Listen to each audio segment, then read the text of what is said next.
Hello, my name's Jeremy Hyam. I work at the University of Leeds. One of the things that I look at in my research is what it is that young people should learn and how they learn. And particular interest to me is vocational learning.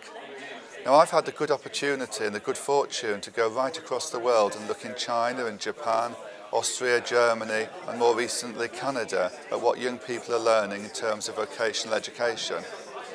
Canada's a really interesting place to look at.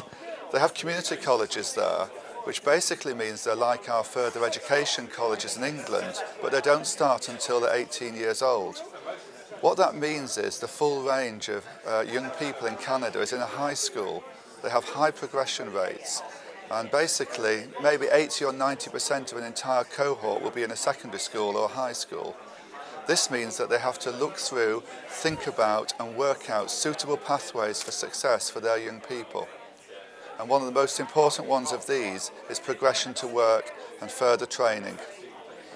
I looked at one school board, spent 4 months there in fact, September through to December in 2009, and that was really interesting.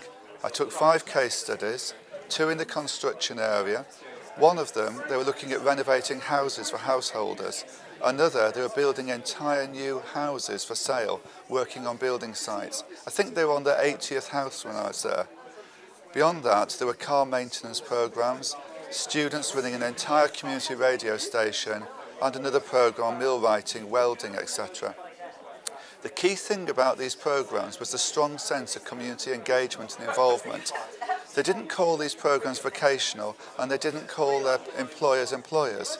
They just talked about community partners, and that was the real essence of the programs. The schools were engaging directly with the communities around them and with the employers and the partners in those communities.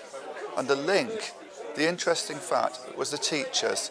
The teachers' professional or vocational background gave them not only the credibility and the know-how and the skills to teach the programs, but it meant they had huge levels of credibility with local employers. In a sense, they formed part of that same community, and this gave a huge amount of access to employer-facilitated placements, materials, resources, and indeed, in case of 2 or 3 of the programs, actually working on the employer's premises in collaboration with the employers.